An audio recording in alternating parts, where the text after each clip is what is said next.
अस्सलातु वस्सलामु अलैका या रसूल अल्लाह व अला आलिका व अस्हाबिका या हबीब अल्लाह। अस्सलातु वस्सलामु अलैका या नबी अल्लाह व अला आलिका व अस्हाबिका या नूर अल्लाह।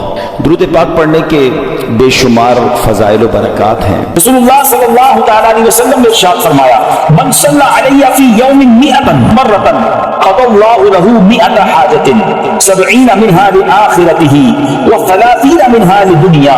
आका फरमाते हैं, जिसने रोजाना मुझ पर 100 मरतबा दुरूद भेजा, अल्लाह अज़्ज़ा व जल्ल उसकी 100 हाजात पूरी फरमाएगा। 100 दुरूद पाक 100 हाजतें पूरी होंगी। ऐ मेरे मीठे इस्लामी भाइयों, जरा आप चाहते हैं आपकी दुआएं कबूल हो, आप चाहते हैं आपकी हाजतें कबूल हो, आसान हो जाए, तो दुरूद पाक पढ़िए। हबीब सल्लल्लाहु तआला अला मुहम्मद सल्लल्लाहु अलैहि वसल्लम। मगर अच्छी तरबियत क्यों जरूरी है? आज हमारे पहला टारगेट होता है बच्चा स्कूल कौन सी पढ़ेगा। अब तो सुना ऐसी भी स्कूल आ गई कि बच्चा पैदा होने से पहले नाम लिखवा देते हैं लोग कि भाई होने वाला है तो बच्चा हो या बच्ची हो नाम लिख ले, ताकि अगली बार ऐसा ना हो कि टाइम ना मिले। इतनी फिक्र है स्कूल जाएगा, कौन सी स्कूल में जाएगा, ये फिक्र है कि जनाब आगे कौन सी डिग्री हासिल करेगा। बाज़ औक़ात लोग मिलते हैं, बताते भी हैं कि मेरा बेटा फलां बैचलर है तो MA है तो डिप्लोमा होल्डर है तो फलां मुल्क में पढ़ रहा है। मैं नहीं कहता दुनियावी तालीम न पढ़ाएं, शरई बाउंड्रीज के साथ अगर आपको दुनियावी स्टडीज करवानी है करवाएं, लेकिन पहले ये सोचे कि मेरे मरने के बाद या मेरी जिंदगी में दोनों चीजों में कौन सी तालीम है जो इसको मेरे भी करीब कर देगी, रब के भी करीब कर देगी। और वो तालीम वो दीनी तालीम है। क्या खूबसूरत दीन है हमारा। हमने अपने बच्चे को दीन की तरफ नहीं लगाया। अगर हम बच्चे को दीन की तरफ लगा देते, दीन उसको हमारी खिदमत की तरफ लगा देता। हम बच्चे को कुरान और हदीस सिखाते, कुरान और हदीस उसको हमारी खिदमत सिखा देते। हम आज ये तकलीफ उठा रहे हैं, इसकी एक वजह ये भी है कि बच्चा हमने दीन से दूर कर दिया। अगर आप चाहते हैं कि आपके बुढ़ापे का सहारा आपके बच्चे बने, आपके मरने के बाद भी आपके लिए सदका जारिया बने, तो आपने अपने बच्चों को दीन की तरफ लाना है। कुछ औलादे वो हैं जिनकी माँ बाप ने तरबियत ऐसी की, हम नहीं जाते तो खुद राब्ता कर रहे होते हैं कि माँ का इंतकाल हो गया, यार कुछ कुआं खुदवाना है, कोई मस्जिद बनानी है, तो मदरसे में मेरी माँ के लिए मुझे कुछ करना है। क्यों? माँ ने तरबियत ऐसी की, वालिद ने तरबियत ऐसी की, उन्हें माहौल ऐसा दिया कि माँ बाप के मरते ही उन्हें फिक्र हो गई कि मेरी माँ कब्र में अकेली है, मेरा वालिद कब्र में अकेला है, उसने रोज मुझे खाना खिलाया था, आज मैं रोज उसे सवाब पहुंचाने का कोई इंतजाम करूं। ये उस बच्चे के दिल में ख्याल कैसे आया? क्योंकि अल्लाह ने उसे अच्छा माहौल अता किया, माँ बाप ने उसको उस माहौल की तरफ बढ़ाया। तो खुदारा अपने बच्चों की ऐसी तरबियत करो कि बुढ़ापे में भी तुम्हारा साथ दे और मरने के बाद भी तुम्हारे लिए सदका जारिया का बाइस बन जाएं। आपके बच्चे आपके कदमों में रहेंगे अगर आपने बच्चों को दीनदार बना दिया। अल्लाह करे ये फॉर्मूला समझ आ जाए ना। हम समझते बच्चा मेरी बात माने, मेरी क्यों नहीं मानता? अरे पहले से अल्लाह रसूल की बात बनाने वाला बना दो, ये तुम्हारी भी मानने वाला बन जाएगा। क्योंकि जब ये जाएगा ना दीन की तरफ, इसे कुरान माँ बाप की तरफ भेजेगा, इसे हदीस माँ बाप की तरफ भेजेगी, इसे उलमाए किराम माँ बाप की तरफ भेजेंगे। तो मैं यहाँ वालिदैन से गुजारिश करूंगा। ये बड़ा मुजर्रब एक अमल हमने देखा, बुजुर्गों से सुना कि जिसके यहाँ बेटा ना होता हो या बेटे की तमन्ना हो तो वो सैयदना हमजा रज़ियल्लाहु तआला के मज़ार पर हाजिरी देकर ये तमन्ना करे कि या अल्लाह इनकी बरकत से मुझे बेटा अता फरमा, और जब बेटा अता होगा तो मैं इसका नाम हमजा रखूंगा। कई हमजा मिले मुझे, ये बताया था, हमने वहां जाके नियत की और ये हमजा हमें मिल गया। तो चले जो नहीं जा सकते आज उनका तसव्वुर करके अल्लाह से दुआ करनी कि अल्लाह उनके सदके बेटा अता फरमा दे। हम बेटा नबी पाक के मुबारक चचा के नाम पर हमजा रखेंगे। मेरा करीम मौला देने वाला है और अच्छों के सदके हम पर भी करम हो जाएगा। आपको मशवरा देता हूं कि अपने बच्चे को दीन की तरफ भेजिए, उसको इनकरेज कीजिए। अगर वो मस्जिद में जाता है उसकी हौसला अफजाई कीजिए, अच्छे माहौल से उसे वाबस्ता कर दीजिए। वल्लाह आप अपने बच्चे को दीन की तरफ लगा दीजिए, दीन उस बच्चे को आपके कदमों में डाल देगा, दीन आपका फरमाबरदार बना देगा। क्योंकि वो जब कुरान पढ़ेगा माँ बाप के आदाब सुनेगा, जब वो हदीस पढ़ेगा उसको वालिदैन का अदब पता चलेगा, तो मेरी दुनिया भी अच्छी हो जाएगी अगर मेरी औलाद नेक बन जाए। और सुभान अल्लाह मरने के बाद तो नेक औलाद ने काम आना है।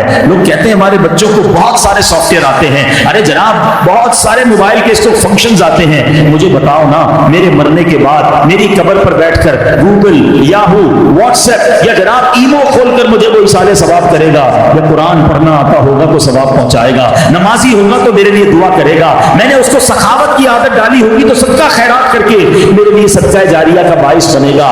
فیصلہ آپ کا ہے, یہ ارلی سٹیج میں فیصلہ کر لیجئے کہ اپنے بچے کو کس لائن پہ لگانا ہے, کیونکہ ہم سب نے دنیا سے جانا ہے. نیک اولاد چھوڑ کر جاؤ گے تو وہ قبر میں صدقہ جاریہ کا باعث بنے گی. اور ایک بات اور یاد رکھیے, بچہ نیک پتہ کیسے بنے گا؟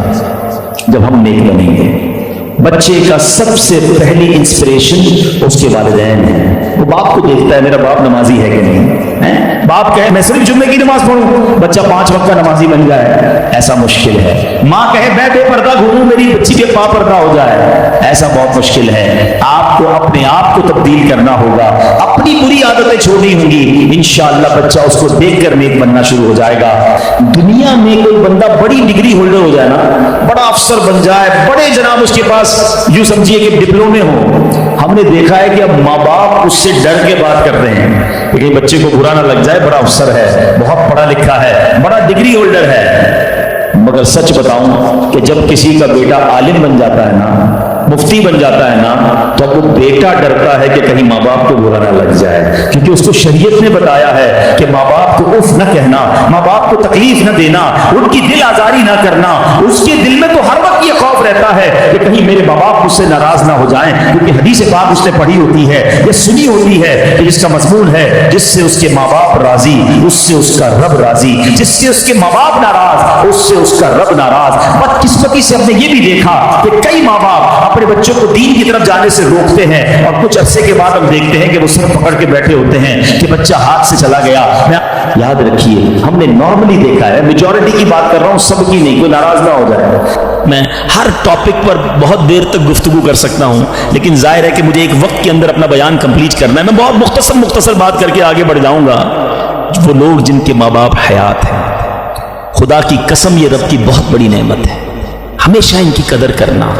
ماں باپ کا جو فرما بردار ہے وہ دنیا میں بھی کامیاب ہے اور آخرت میں بھی کامیاب ہے. ایک حدیث کا مضمون ہے, جس سے ماں باپ راضی اس سے اس کا رب راضی, جس کے ماں باپ اس سے ناراض اس سے اس کا رب ناراض. یاد رکھنا میرے بھائیوں, وہ میرے نوجوانوں جن کے ماں باپ حیات ہیں, ان کی قدر کرو, ان کی دعائیں لو.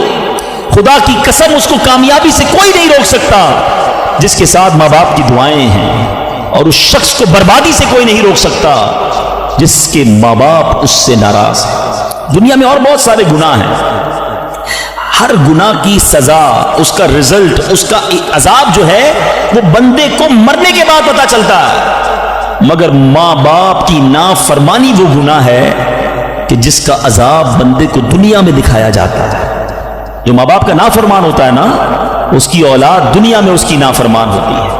آج آپ بہت سارے اسلام بھائی پرچیاں بھی دیتے ہیں, دعائیں بھی کرواتے ہیں. میں آپ کو ایک مشورہ دیتا ہوں, ادھر ادھر دعائیں مت کراؤ. جس کے پاس ماں ہے نا, اپنی ماں کے قدموں میں بیٹھ جاؤ. خدا کی قسم ماں دل سے دعا کر دے طوفان ٹل جایا کرتے ہیں. بھول گئے آپ کہ جنت میں موسیٰ کا پڑوسی بنا دیا اللہ نے. ایک کسائی کو ماں نے دعا دی تھی, اللہ نے موسیٰ کا جنت میں پڑوسی بنا دیا. کہ نبی پاک علیہ السلام فرماتے ہیں, حضرت عبداللہ ابن زبیر رضی اللہ عنہ سے روایت ہے کہ جو ماہ رجب میں کسی مسلمان کی پریشانی دور کرے, اللہ عز و جل اس کو جنت میں ایسا محل عطا فرمائے گا جو حد نظر تک وسیع ہوگا. تم رجب کا اکرام کرو, اللہ کریم 1000 کرامتوں کے ساتھ تمہارا اکرام فرمائے گا. اللہ کرے کہ ہماری کوئی نماز قضا نہ ہو, ہم اس پہ نفلی روزے رکھیں, اس پہ درود پاک کی کثرت کریں, استغفار کی کثرت کریں. اللہ کا مہینہ ہے, خوب اللہ کی طرف لو لگائیں کہ یا اللہ تیرا مہینہ آ گیا, بندہ بھی تو میں تیرا ہوں, میرے مولا تو میری مغفرت فرما دے. اللہ ہمیں اس مہینے کی برکت عطا فرمائے. پھر کتنا سخت ہوتا ہے سمجھیے گا. یاد رکھیے سختی کی اور بھی چیزیں ہوتی ہیں. لوہا بڑا سخت ہوتا ہے, لکڑی بڑی سخت ہوتی ہے, مگر لوہا آگ سے نرم ہو جاتا ہے. لکڑی پانی سے نرم ہو جاتی ہے, مگر پتھر کتنا سخت ہوتا ہے, نہ آگ میں گلتا ہے نہ گرمائش میں پگھلتا ہے. ہتھوڑے مار مار کے اس کا برادہ تو کر سکتے ہیں, چورا چورا کر سکتے ہیں, مگر نرم نہیں کر سکتے. تو قرآن نے مثال کیا دی کہ دل پتھر سے سخت ہو گئے. اچھا پھر کہا او اشد قسوہ, پتھر سے بھی زیادہ سخت ہو گئے. اللہ اکبر. ان دلوں کا عالم کیا ہوگا کہ جن کو قرآن کہہ رہا ہے کہ تمہارے دل پتھر جیسے سخت, بلکہ اس سے بھی زیادہ سخت ہو گئے. اللہ اکبر. اے میرے پیارے اسلام, حالانکہ پتھر کی ایک اور تعریف قرآن خود آگے بیان فرما رہا ہے وَإِنَّ مِنَ الْحِجَارَةِ لَمَا يَتَفَجَّرُ مِنْهُ الْأَنْهَارُ، پتھر میں تو کچھ وہ ہیں جن سے ندیاں بہتی ہیں، وَإِنَّ مِنْهَا لَمَا يَشَّقَّقُ فَيَخْرُجُ مِنْهُ الْمَاءُ